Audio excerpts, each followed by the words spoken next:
Uh, Welcome to another thrift store CD finds video.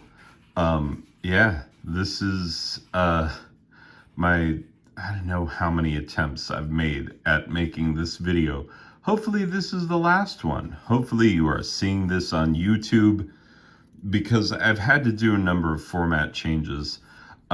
Just given the spacing with my living room furniture right now is not, I can't set it up to have my face showing and me sitting in front of my gear and whatnot, and my record collection is just not feasible, and it's too much work and it's a pain in the neck. And I am all about like simplify it, make it easier. And so this is a t-shirt that we made for Christmas. I got one, my kids got one. This is what you can get when your wife is a graphic design teacher.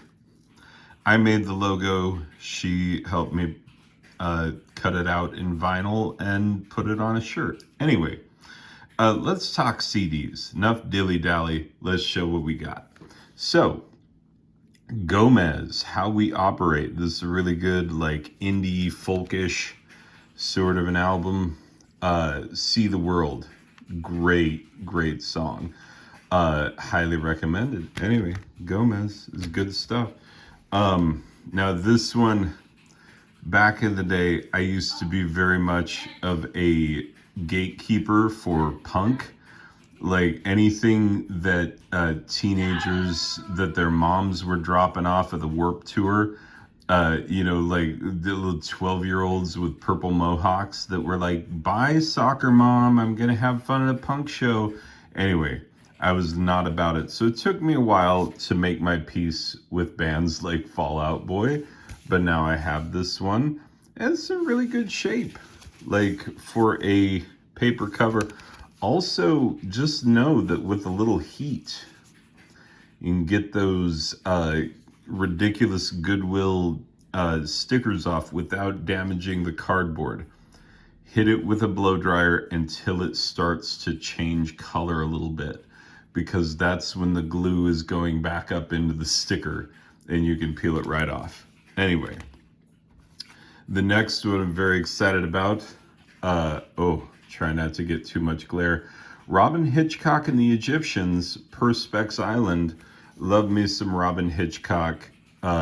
He's very awesome, very unique songwriter out of the 1980s. You know, not many like him. And this is just classic goodness from back in the day.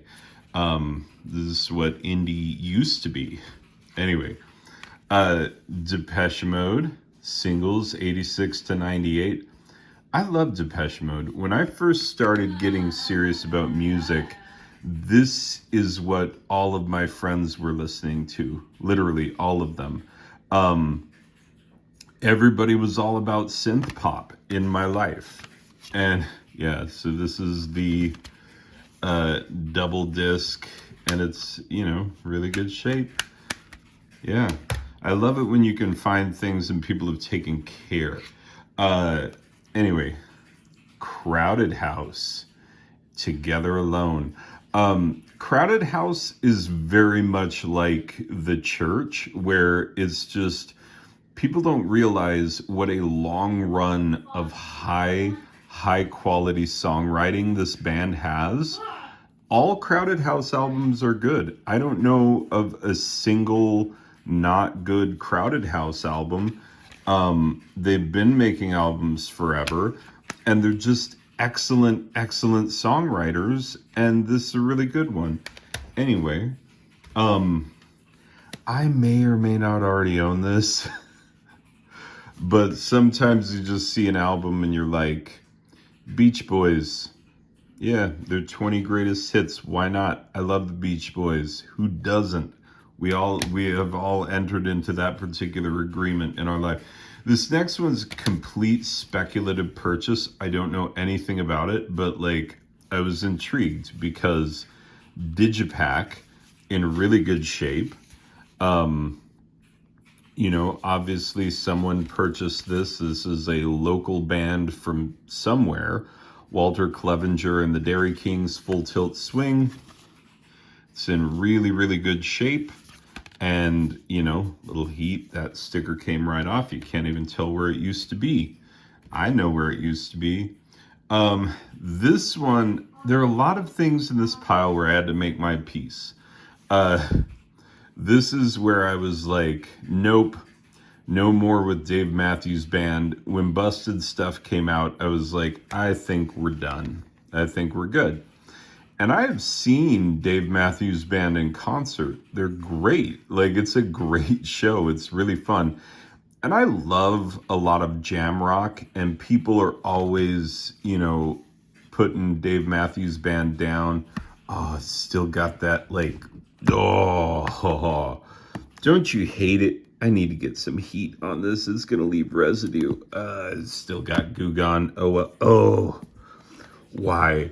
I want to meet the man who created this CD security tape that is like impossible to get off in one piece. Like, you can name the number of times in your life that you've gotten this stuff off in one piece. Oh my God. Sorry, this is not the watch guy gets sticker off of album hour. Maybe I will show that at some point, my methods for getting Goodwill stickers off, because I benefit from other people's knowledge. Anyway, I made my peace with Dave Matthews Band. I'm okay with the fact that I like them. Not everybody does. Okay, the glare on this one is going to be unbearable. But Barry White, Forever Gold.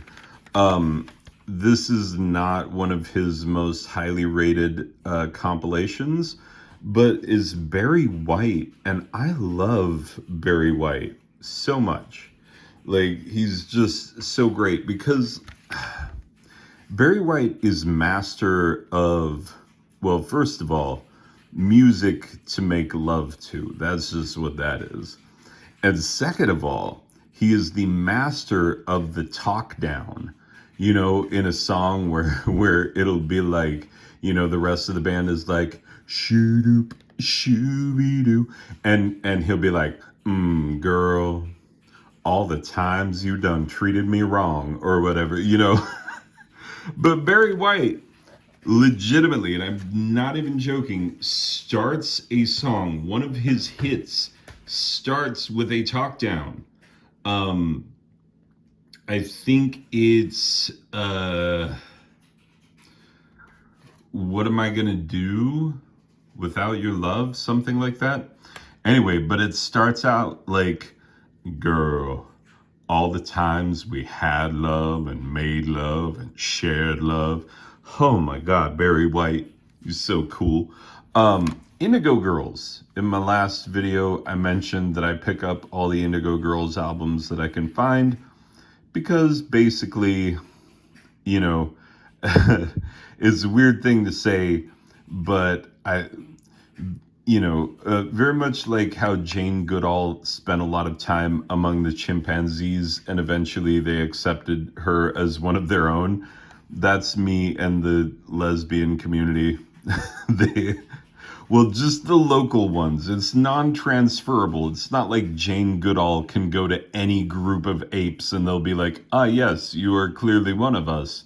Like, it's your specific local group. So I don't think that my, acknowledgement as an honorary lesbian, and yes, they gave me a card and everything. But my honorary lesbian status is non-transferable, but still I enjoy the music very much. So absolutely. Oh, this next one, I was very excited when I found this. White Zombie, the KMFDM remixes. Oh, look at that classic White Zombie album art and all that stuff. This might not be appropriate for YouTube, but yeah, remixes of two different songs, but like, come on, it's KMFDM remixing White Zombie. That's just classy.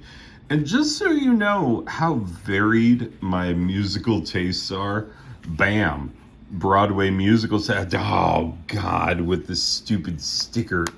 Oh, That's right. I'm going into my, Shakespearean insults. That tallow catch, fie on him, whoever invented the stupid security labels for CDs. Anyway, this is the soundtrack to Jekyll and Hyde the musical.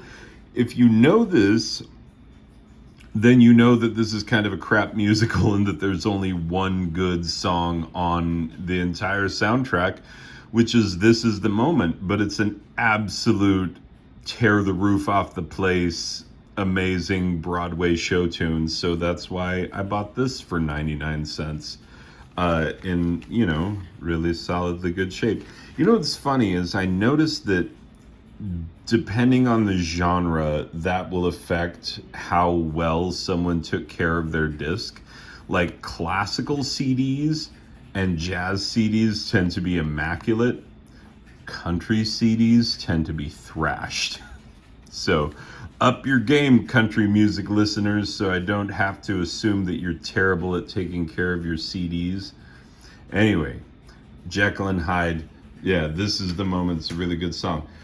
This next one, like Bare Naked Ladies, album disc one, 1981, or 91 to 2001. Yeah, there you go. I can read. Disc one, all their greatest hits. This is the funny thing, very similar to the way that Borat made the DVD for Borat look like a bootleg from Kazakhstan. This looks like just a lone disc that has been taken out of a box set. But yeah, this is the actual entire greatest hits. And Bare Naked Ladies, often underrated. Why? Because it's been 1 week. Yeah, that song went way too crazy for way too long.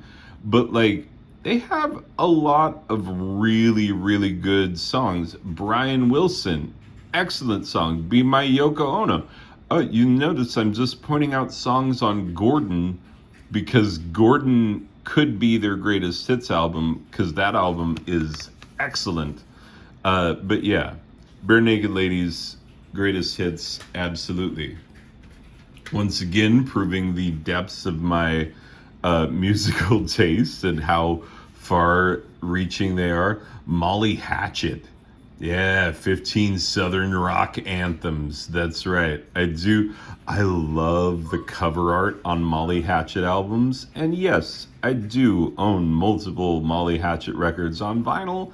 And one of them is autographed. So that's fun. That's just things to know about me.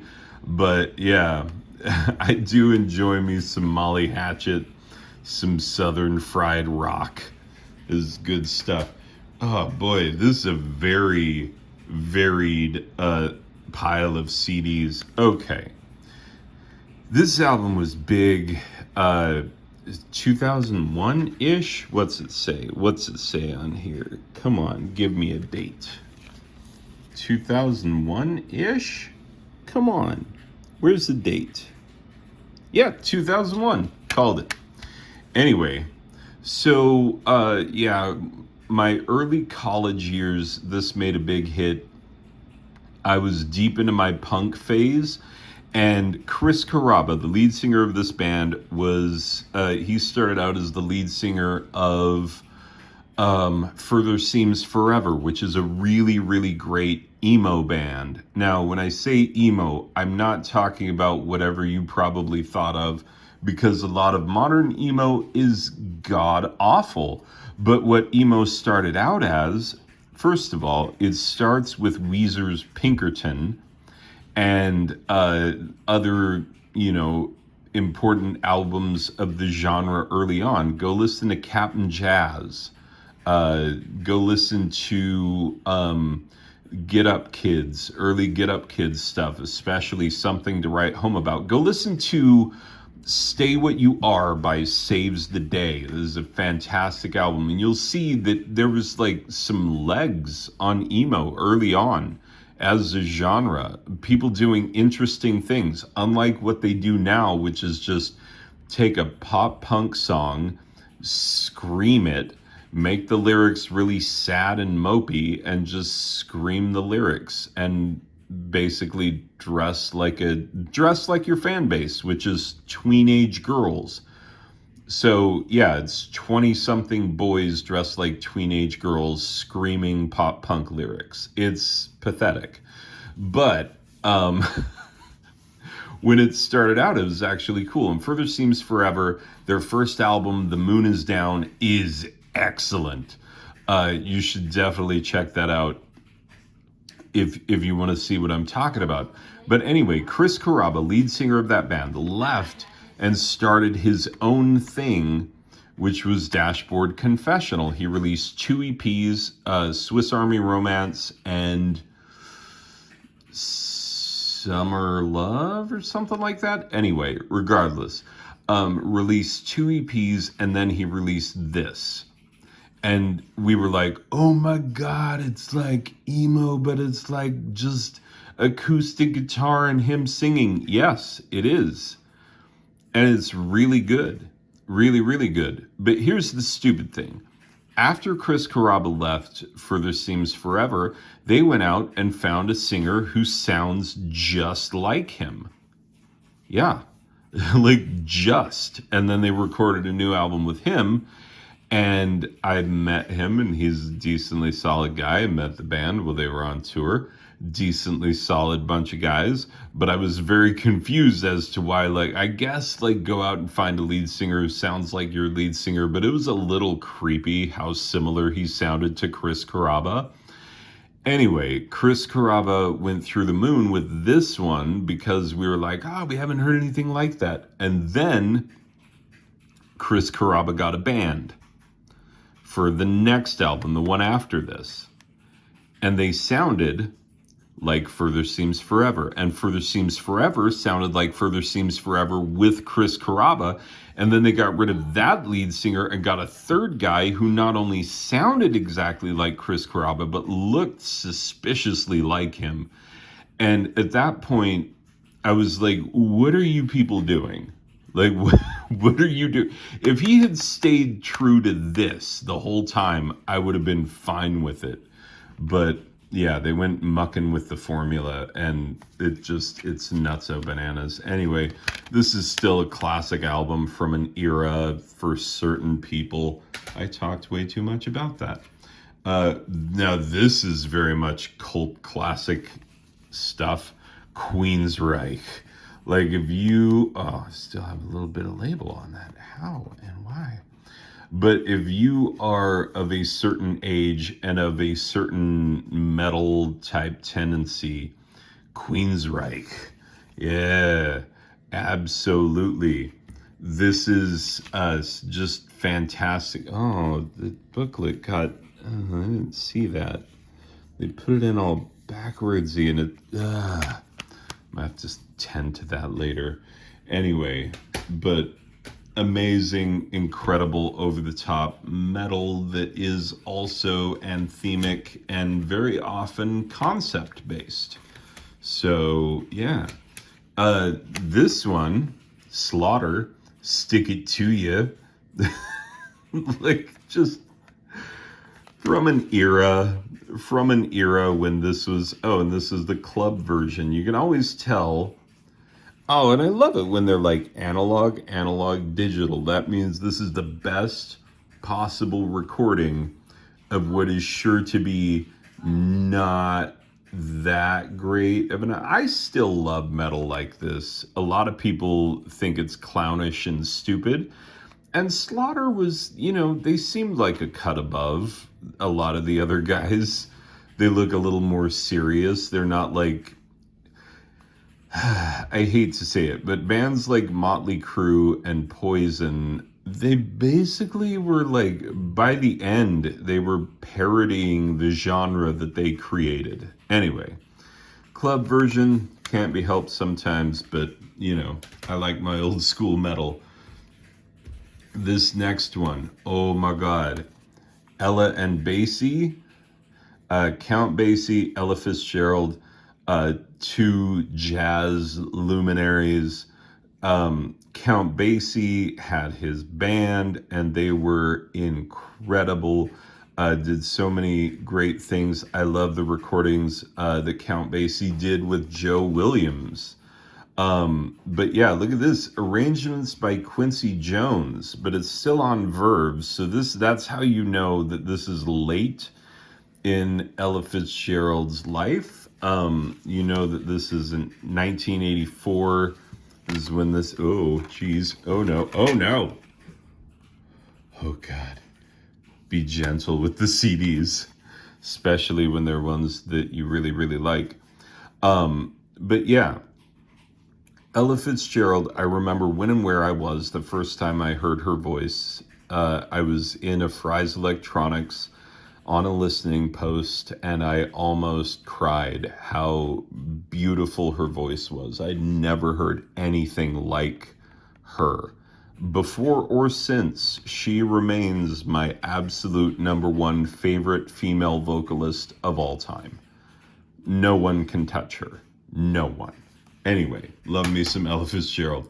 The next ones that I have coming up are a little bit, wait, how did they get out of order? Hold up. Little bit of stack maintenance real quick. So yeah, these next ones are from an era of U2 that people don't love as much as they used to. And in some cases didn't love even at the time. So yeah. Anyway, the first one is Achtung Baby. This one has some love. There are some people who like this album. Is this a club version? Yeah, it is. You can tell a lot of the, was it BMG Direct? Yeah, starts with a D on the end. There's no barcode. Those are your indicators.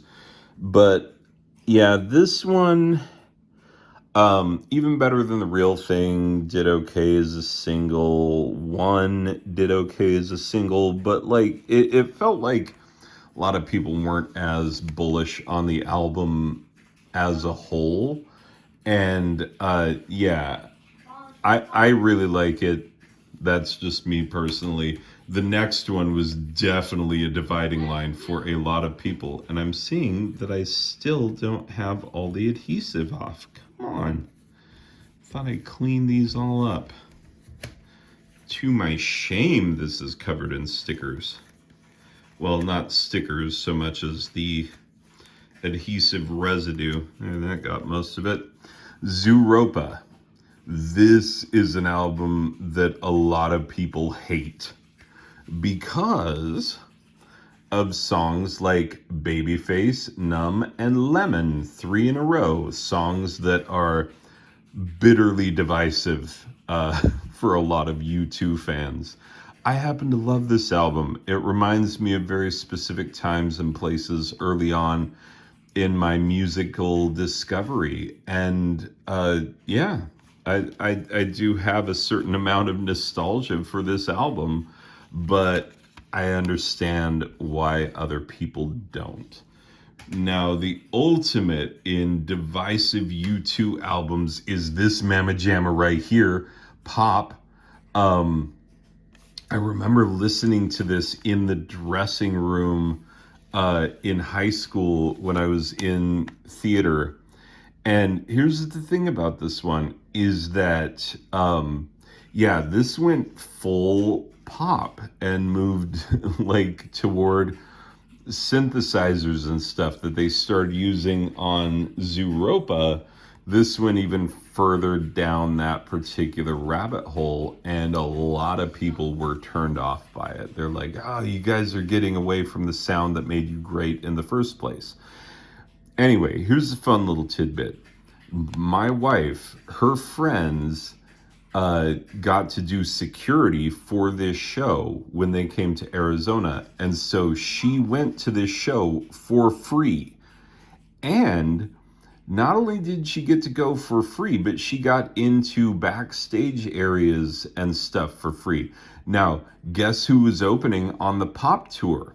a band that was inspired by U2's activism, Rage Against the Machine, at the height of their powers, because this was like 97-ish, somewhere in there. Yeah, 97-ish is when this album came out. And so Rage Against the Machine, height of their powers, and my wife was backstage, and she got Bono's autograph, and he drew a little Bono face and then signed it. She still has that autograph. Anyway, happy memories for me with that album, but not for everyone. This is one where I can't believe I didn't already own it. New Order's Republic. I always just had friends who owned this one. Club version. I got someone's entire BMG collection, I'm sure. But like, look at what this starts with. Regret. Quite possibly the greatest New Order song of all the New Order songs. And yeah, Ruined in a Day, World, Young Offender, Liar. Really, really good album. So yeah, finally picked that up for 99 cents.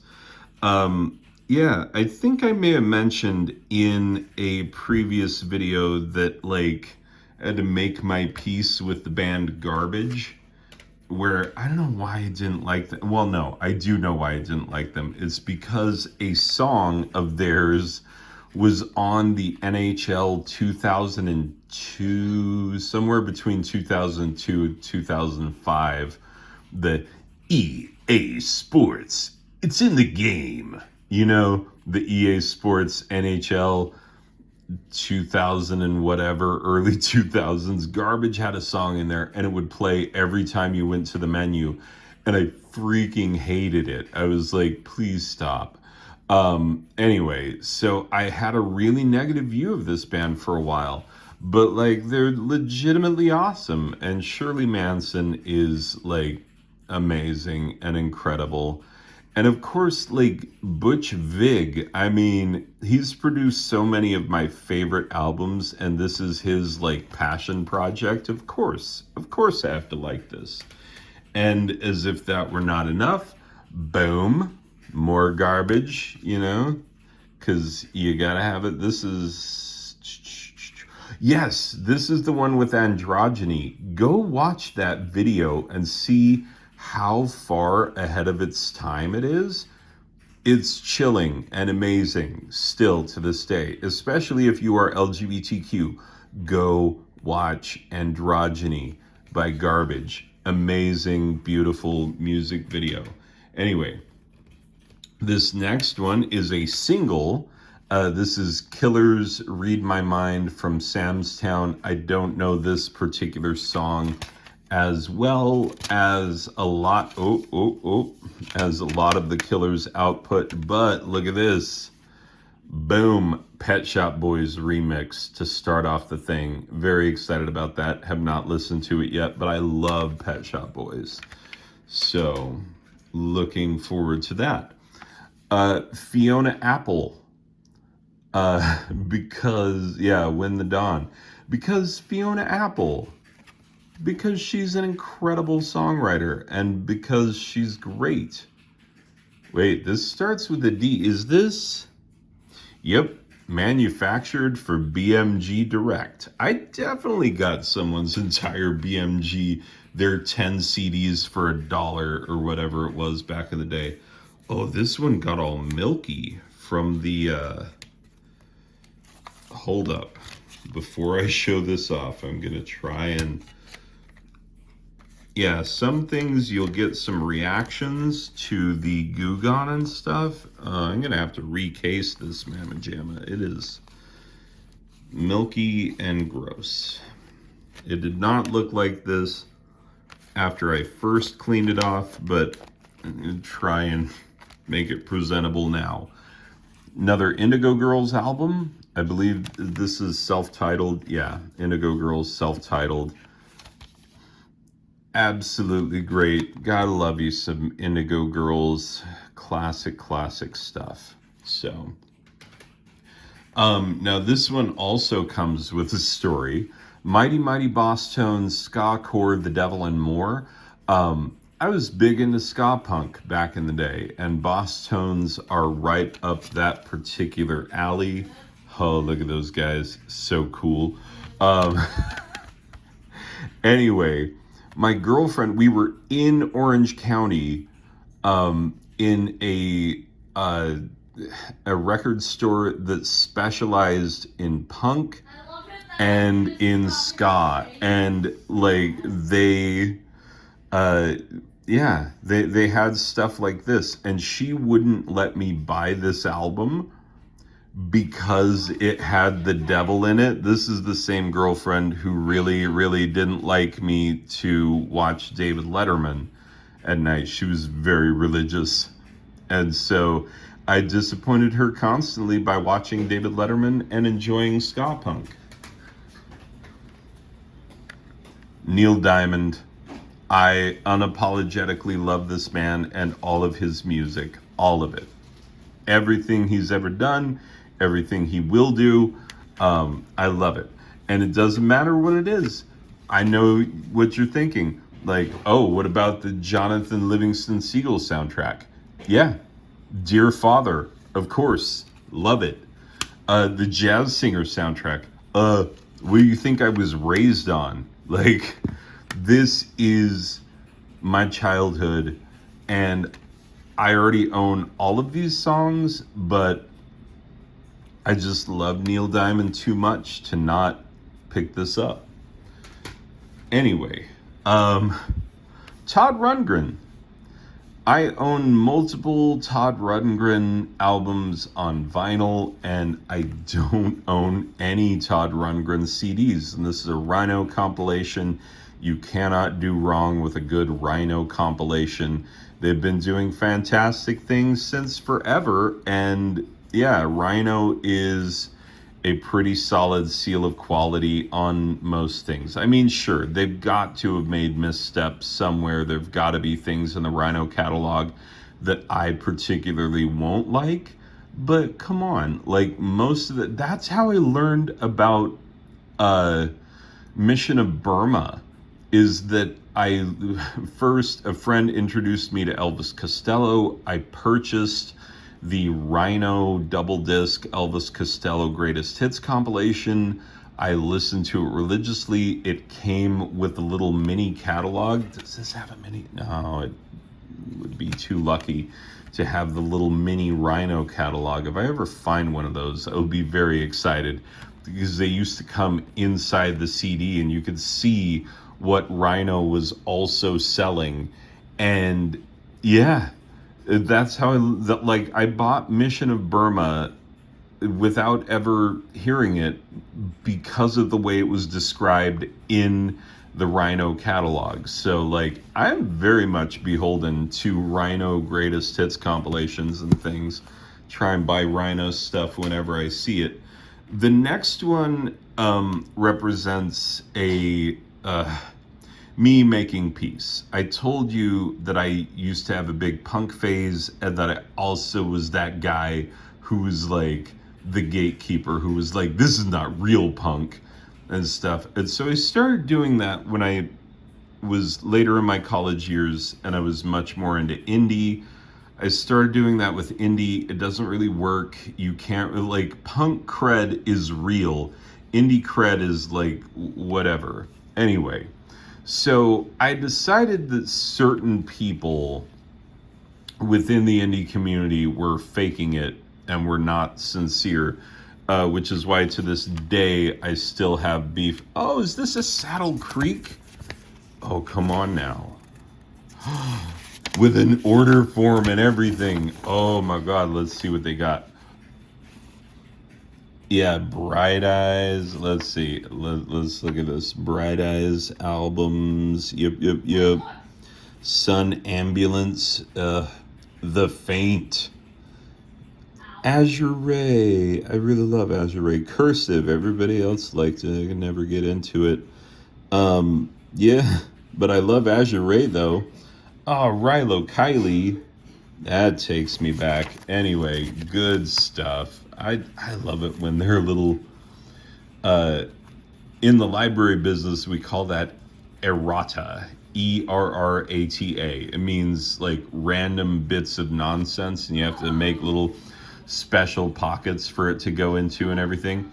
But yeah, like I was all mad at Connor Oberst and at Sufjan Stevens, and the Sufjan Stevens rage still remains to a certain extent. I can't explain it. It's inexplicable. I don't know why I settled on those two as faking it, but like, yeah, I used to just not like Bright Eyes, but I've come around. Anyway, I've got one. You can hear my son getting very angry at video games in the background.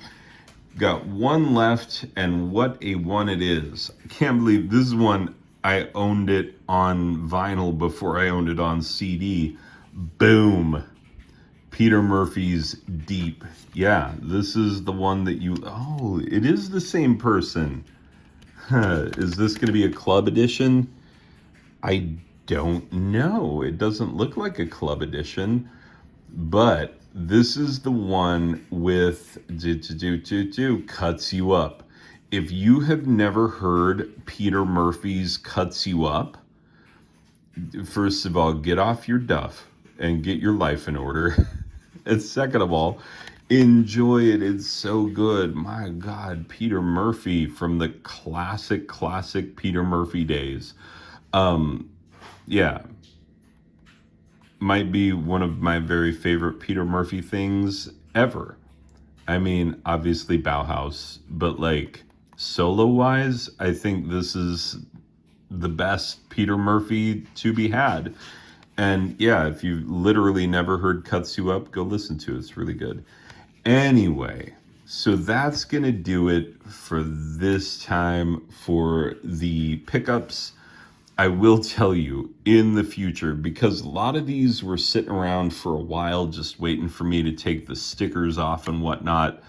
I don't have another stack waiting for stickers to come off. So normally when I go to Goodwill, I only pick up, 3 to 5 CDs at most. That's if I can find them. So these are going to be few and far between. I'll try to either save up until I have a lot, or find some way to make them interesting. And maybe I need one of those like guys who do basketball card breaks and whatnot. Maybe I need like a custom like desk mat so that I can, because I didn't want you to be looking at like Christmas tablecloth, which is fine. I mean, I'm not ashamed of my Christmas tablecloth. It's just not the best background for CD reveals. Steamed hams, on the other hand. Anyway, regardless, yeah, we'll see where this goes from here. But I do like that people have been watching, people have been checking things out. Let me know if there are things that you would like me to do with this channel. I literally have thousands of CDs, thousands of records, hundreds of cassette tapes, hundreds of mini discs, yeah, various other formats and whatnots. But yeah, let me know what you think. Let me know what you're enjoying. I'm not doing the whole like comment so that I can get monetized. Like, no. Like, this is a passion project. We'll keep it as such. If you like what I'm doing, then thank you, and I'll try and do more. And if this really isn't your bag, well, thanks for stopping by. You probably didn't make it this late in the video anyway. Anyway, I'm kind of rambling. We'll see what comes up next in this channel. Thanks for watching, and I will see you in the next one. Okay, bye.